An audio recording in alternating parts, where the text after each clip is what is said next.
Bienvenidos a Diálogo Constitucional, programa producido por el estudio Eguiguren y Grandes, con el apoyo de LP, Pasión por el Derecho.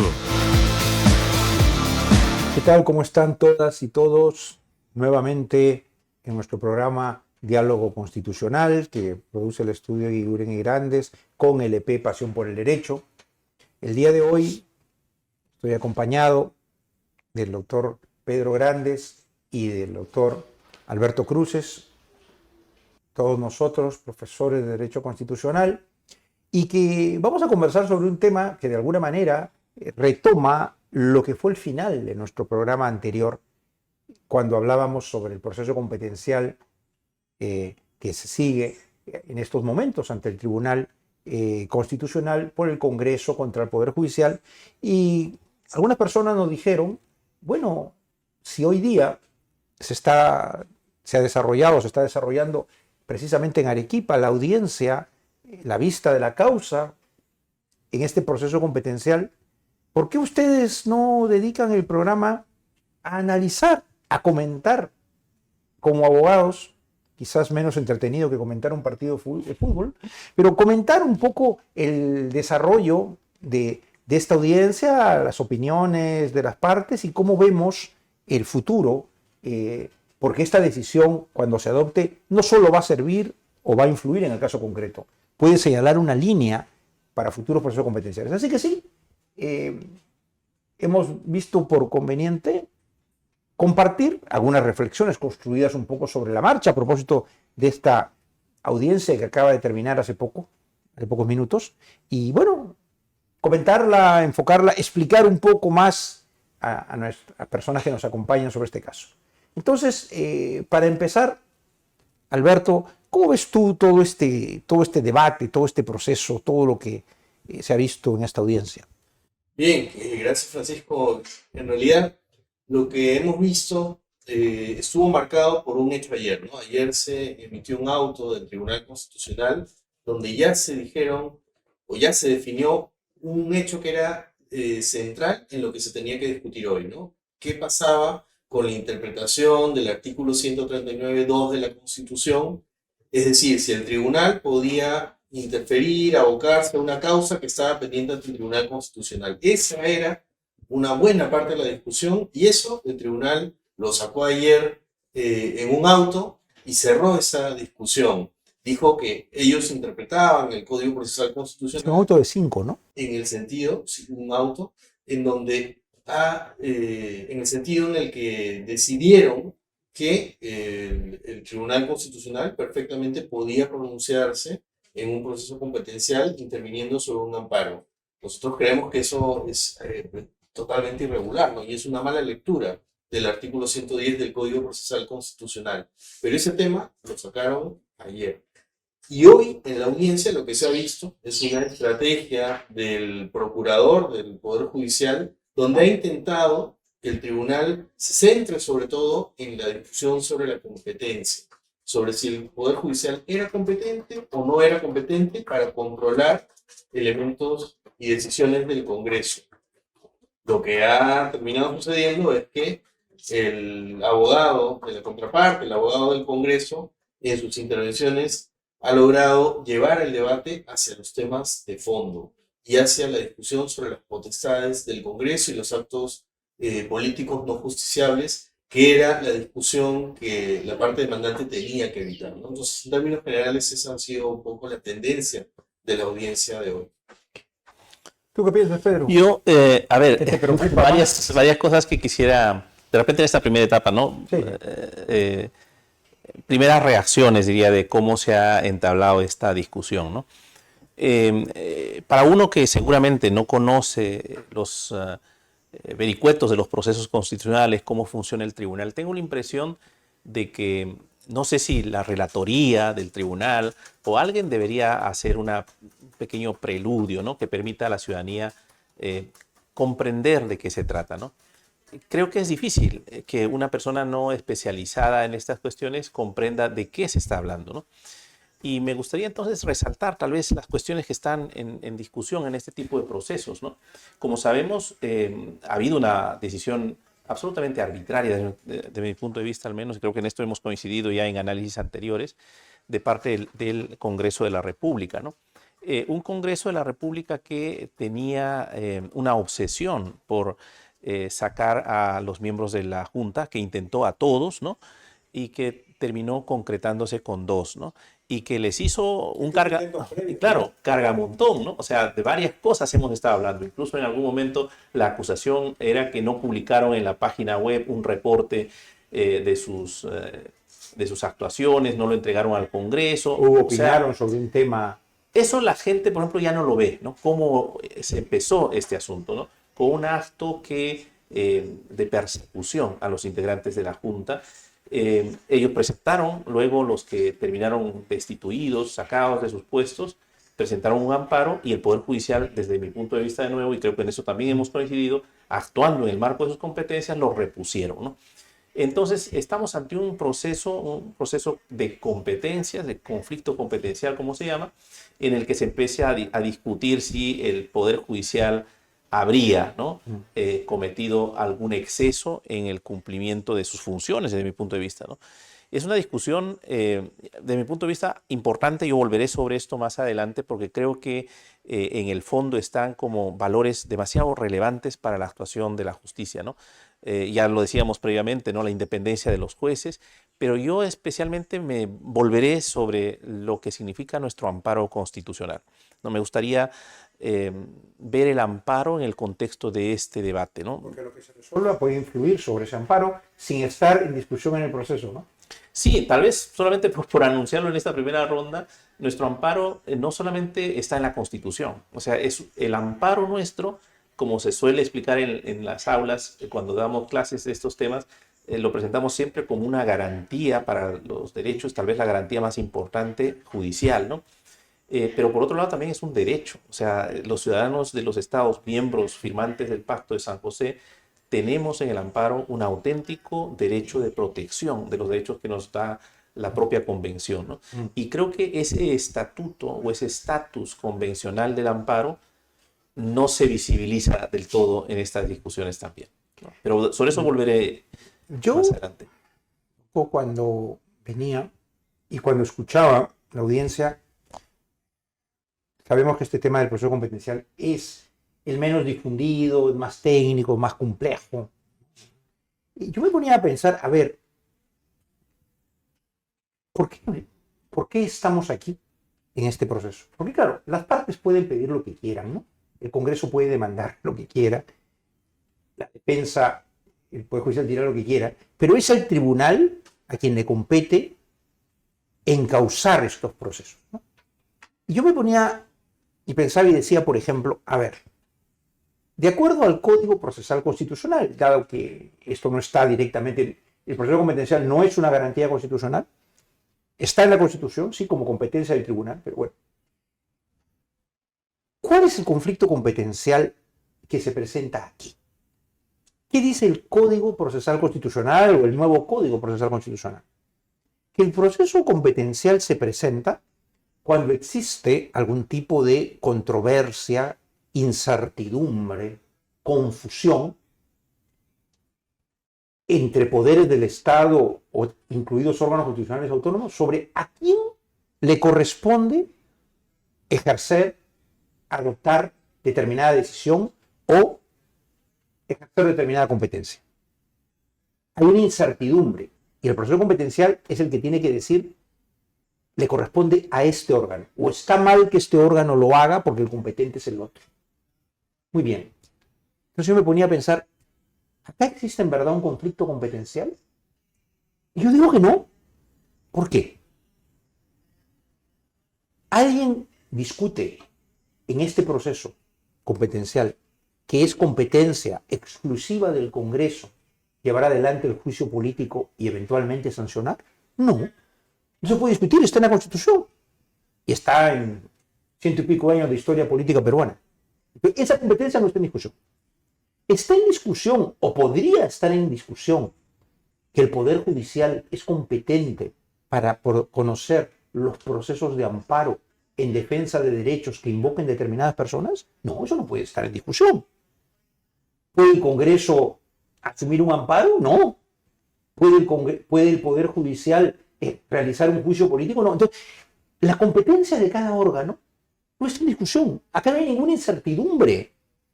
¿Qué es la discusión aquí?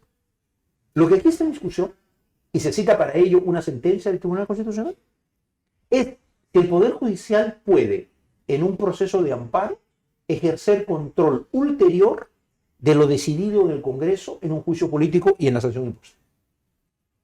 Eso es lo que está en discusión. Aquí hay un conflicto de competencia. El Congreso ya ejerció plenamente su competencia, llevó un juicio político y sancionó. El Poder Judicial ha admitido a trámite un amparo, ha otorgado una cautelar, ha emitido una primera sentencia y está conociendo un proceso. Hasta ahí no hay conflicto de competencia alguno. Y el Código Procesal Constitucional, para cerrar esta primera intervención explicativa, dice que el conflicto se genera sobre una competencia que emana de la Constitución o de la ley orgánica.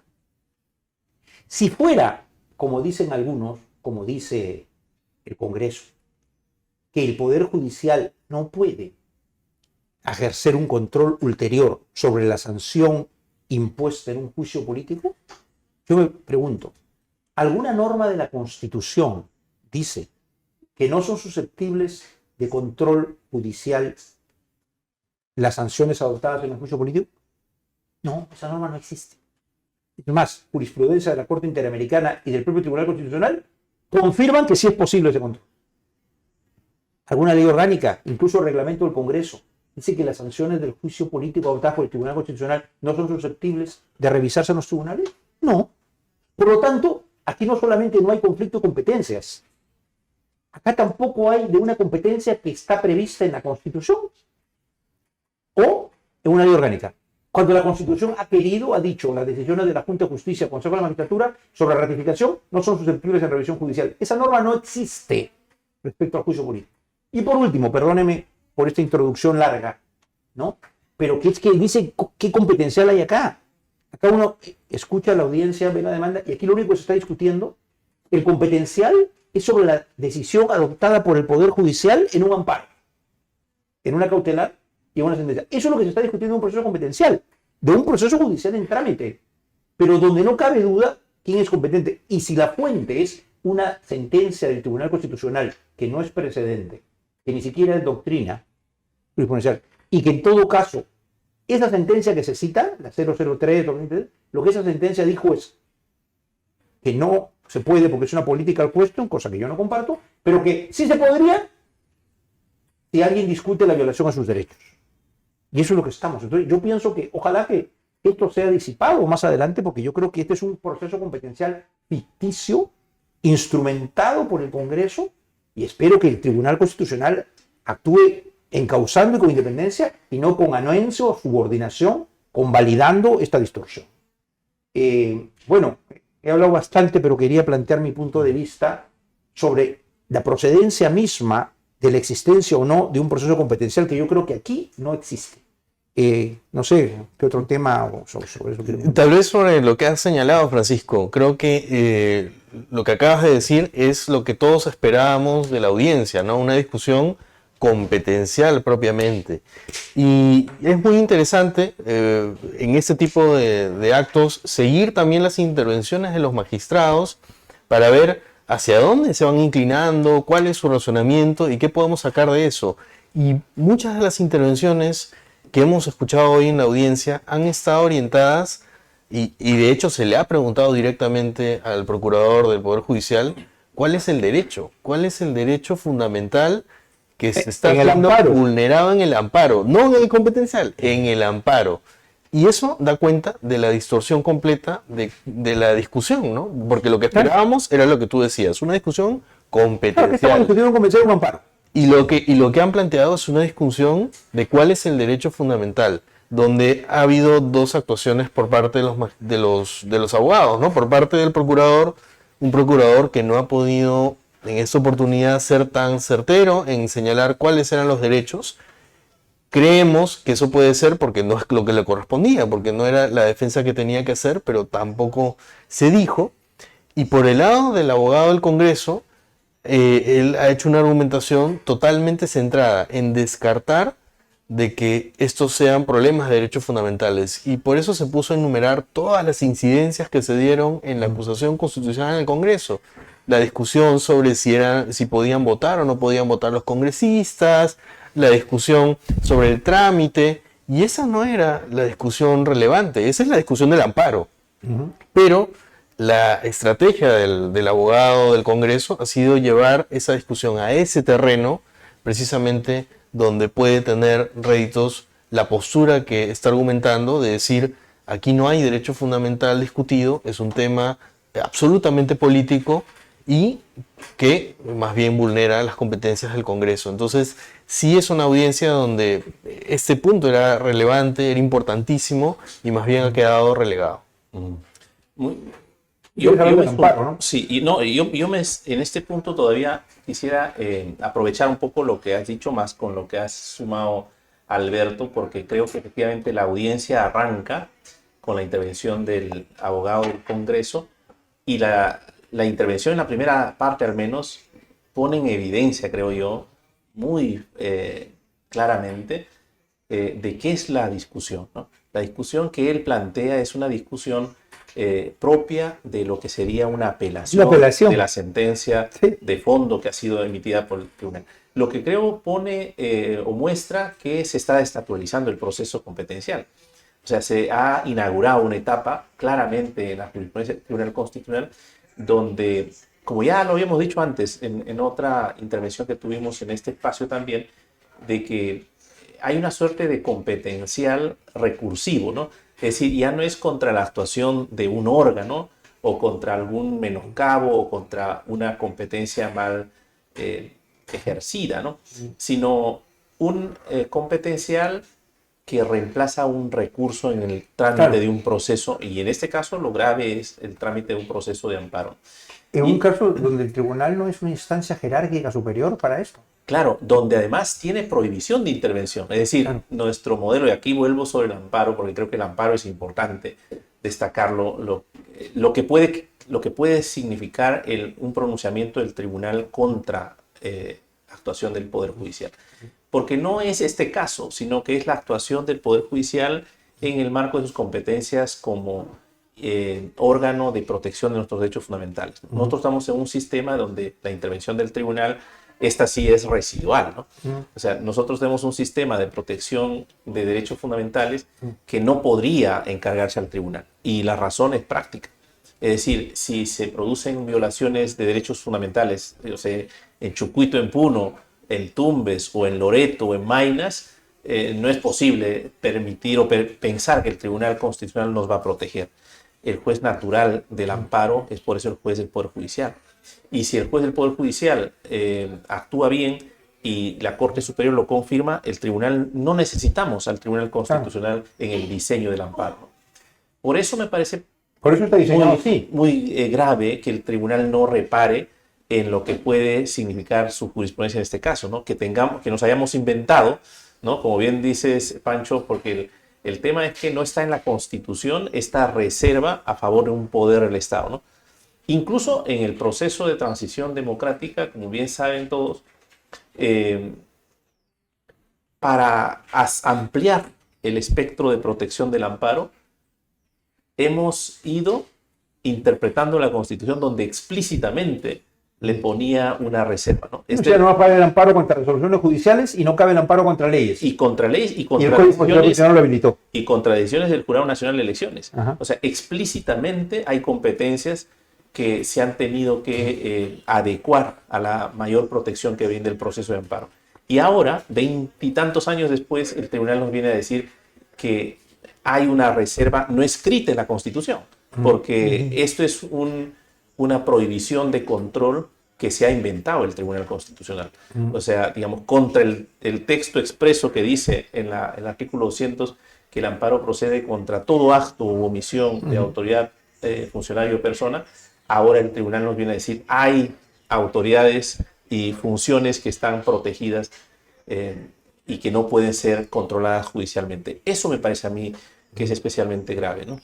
Sí, yo creo que también es particularmente grave, y yo creo que esa tiene que ser, o ha tenido que ser, ha debido ser, la línea de defensa del Poder Judicial. Porque aquí, este es un proceso competencial entre el Congreso contra el Poder Judicial, ¿no? No es, ni se debe permitir que sea una discusión para ver el caso de la medida cautelar dada a favor del señor Aldo Vázquez, doctor Aldo Vázquez o la doctora Inestello, porque la Constitución prohíbe, y eso se ha resuelto mal y de pasada ayer, como decía Alberto, al denegar esta reposición, ¿no? El Tribunal Constitucional sí violó el artículo 139.2 de la Constitución, que dice que ninguna autoridad, el tribunal tampoco, puede abocarse a procedimientos en trámite en el Poder Judicial, porque eso podría haber sido corregido en el mismo Poder Judicial en la instancia superior, ¿no? Y está sujeto a apelación la cautelar y ahora la sentencia de fondo. Y si al final no está de acuerdo el Congreso con la decisión, si lo ganaran en la Suprema, puede plantear un amparo contra resolución judicial. O sea, esta ha sido una clara interferencia indebida, ¿no? Pero algo más, planteado el tema así, acá en discusión, ¿no? Yo creo que la defensa del Poder Judicial tendría que ser, señores, nosotros aquí, en un proceso competencial, no vamos a aceptar discutir lo resuelto por un tribunal en un proceso de amparo. Acá está en discusión como competencia, porque si hay un conflicto de competencias, la competencia del Poder Judicial. El Poder Judicial es competente para conocer de procesos de amparo, interpretar cuándo hay o no una vulneración a derecho, cosa que puede eventualmente llegar al Tribunal Constitucional. Eso es una discusión abstracta. Pero discutir una sentencia concreta, una causa concreta, yo creo que el Poder Judicial no debe ni tiene por qué aceptar discutir en un proceso competencial, porque no es una instancia subordinada al Tribunal Constitucional. Tan protector de derechos fundamentales en el amparo, como tú decías, es el Poder Judicial como el Tribunal Constitucional. Es un problema de instancias, no de subordinación o jerarquía. Entonces, yo no creo que se haya debido llevar este debate a si había un derecho fundamental vulnerado o no en un amparo. Eso se tiene que discutir en el amparo, como decía Alberto. La discusión aquí es si hay alguien que se está usurpando una competencia que no tiene. Y por último, ojo, a mí me parece totalmente válido cuando el tribunal dijo, otro tipo de sentencia, y este tribunal, no se puede interferir en el ejercicio de competencias que son exclusivas del Congreso. En efecto, crear una comisión investigadora, aceptar o no discutir, aprobar una ley, abrir un juicio político, son competencias exclusivas del Congreso. No permitirlo judicialmente es una interferencia. Pero aquí el procedimiento ya terminó con una decisión del juicio político sancionador. O sea, nadie le ha impedido al Congreso hacer lo que ha hecho. Yo terminaría planteando una pregunta y quiero dejarla puesta allí, porque espero que el Tribunal Constitucional, que lamentablemente en este tema del control jurisdiccional de actos políticos ha emprendido un proceso de regresión respecto a lo que ha dicho durante los últimos 20 años la Corte Interamericana de Derechos Humanos, como también el propio Tribunal Constitucional en anteriores casos de juicio político. Yo quiero saber si el Tribunal Constitucional va a decir no es susceptible de control judicial en un amparo lo resuelto por el Congreso en un juicio político y en la sanción, porque es una decisión política. Quiero ver si lo va a decir así ya de claro y culmina este proceso de regresión en que nos ha puesto. Porque si eso dice, eso viola la jurisprudencia de la Corte Interamericana y es inconvencional. Y viola 20 años de jurisprudencia del Tribunal Constitucional. No sé qué dicen. Sí, creo que esa es la pregunta de fondo, pero hay algunas pistas. Por ejemplo, en la audiencia hubo una parte donde se discutió o se afirmó por parte de uno de los magistrados sobre la jurisprudencia del Tribunal Constitucional, ¿no? Y ya se dijo, uno de los magistrados, que la jurisprudencia había sido zigzagueante. Eso es falso. La jurisprudencia ha sido en aumento. La tendencia siempre ha sido a aumentar el control, más protección. Mayor control, mayor defensa de derechos. No ha sido zigzagueante como se ha argumentado por parte de uno de los magistrados, incluso como parte de su pregunta. Entonces ahí hay una pista importante sobre cómo podría venir. Otra pista ha sido una de las preguntas finales que hizo el presidente, ¿no? Cuando pregunta, casi asumiendo de que el resultado va a ser favorable al Congreso, cuál debería ser la reacción del Poder Judicial y de la Junta ante un resultado favorable al Congreso, ¿no? Entonces, esa también es una pista que nos va diciendo. Tal vez el escenario más interesante para esto sea cuando creo que ha sido el magistrado Pedro Hernández quien pregunta, o dice, afirma, en realidad no pregunta, afirma en una parte que nadie en el tribunal, está hablando por los demás, imagino también, que nadie en el tribunal asume de que la tesis de las political questions es absoluta, sino que todos asumen que es relativa. Ese margen de relatividad creo que es el que nos va a dar la respuesta, aunque creo que las pistas que nos han dejado ya nos dejan intuir por dónde iría. Yo tal vez quisiera aprovechar para pedirles también una opinión sobre esta doctrina precisamente que el tribunal ha resucitado en plena crisis de las mayores crisis de desprestigio y legitimidad del Congreso. Lanza el tribunal esta tesis que a mí me parece que es incompatible con el sistema interamericano de protección de derechos, la de la political question, ¿no?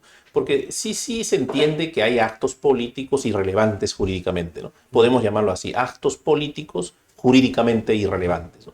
El nombramiento de un ministro, se ha dicho, de personal de confianza, cosas que se entiende pasan en la fasticidad de la política, ¿no? Pero eso convertirlo en algo normativo, es decir, en decir que eso está amparado en la Constitución, me parece que es regresivo, ¿no? Es una jurisprudencia, yo podría llamarlo así, ¿no? Un activismo del tribunal que es un activismo regresivo, ¿no? Manuel Atienza hablaba de un activismo progresista y de un activismo conservador, ¿no? Pero este es un buen ejemplo, creo yo, de activismo regresivo, porque es una creación que no está en ninguna norma, ¿no? Y que sirve solamente para empoderar a poderes desprestigiados, que no rinden cuentas, que no contribuyen en nada ni a la transparencia ni a la democratización en un país que nos está costando tanto vivir conforme a pautas básicas del Estado constitucional, ¿no? Me gustaría escucharlos qué piensan de los políticos. Están reviviendo, de hecho, han revivido y expandido un concepto como el de political questions que está en franca, no digo desaparición, pero en franca retroceso en todo el derecho constitucional, ¿no? Tus palabras finales, tu reflexión final. Sí, creo que ese es el meollo del asunto, ¿no? Y la línea que va a conectar con otros casos en el futuro y desde luego con la jurisprudencia citada. Sí, es una regresión, creo que eso está fuera de toda duda y creo que es además una figura inútil, porque muchas de las cosas y los ejemplos que se han dado y se han dado hoy día en la audiencia también, en realidad se pueden explicar en base a otras razones que no tienen que ver con reservar a la política un estamento o una situación totalmente distinta. La política finalmente también es actividad humana y también puede haber arbitrariedades en ella y por eso es que se requiere un control constitucional. Panchos. Bueno, yo haré un breve comentario para que tú tengas las palabras finales de cierre, Pedro. Sí, yo sé que la situación institucional en nuestro país está muy confusa, muy debilitada. Este es un caso de una gran trascendencia para el futuro del control judicial frente a lo que puedan ser excesos, porque no existen órganos exentos de control. Estamos viviendo una situación en la cual el Congreso reclama ser primer poder del Estado y que prácticamente nadie puede controlar sus decisiones políticas. Como en algún momento el tribunal también ha reclamado que es el supremo intérprete de la Constitución y de lo que él dice no lo puede poner en tela de juicio nadie, ¿no? O sea, basta de visiones autoritarias, ¿no? Basta de visiones autoritarias. En una democracia hay un sistema de control de poderes, de argumentación, de discrepancia, no de prepotencia, ¿no? El Congreso no puede imponer un juicio político porque le venga en gana. Por supuesto que es competente para desarrollar un juicio político, pero no olvidemos algo que creo que es bien importante tener en cuenta, ¿no?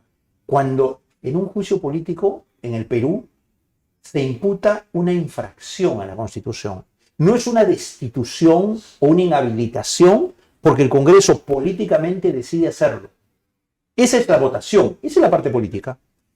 pero hay que sustentar, motivar, porque los actos políticos no son del todo discrecionales y no están exentos de motivación.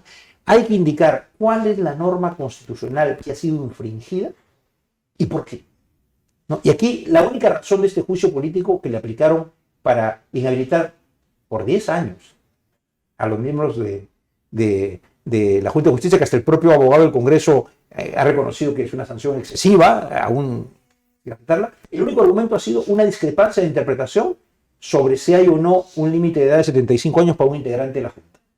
Por un tema de interpretación, ¿qué norma la Constitución? En fin, entonces esperemos, yo confío todavía, sigo confiando en que este Tribunal Constitucional ayude a clarificar el uso de esa institución, que ponga cada órgano en su sitio, preservando la independencia, porque para la comunidad académica, para los profesores, para los estudiantes, para los abogados, va a ser muy importante lo que el tribunal diga para esclarecer sobre el uso del proceso competencial, si lo encausa o si permite el desborde, ¿no?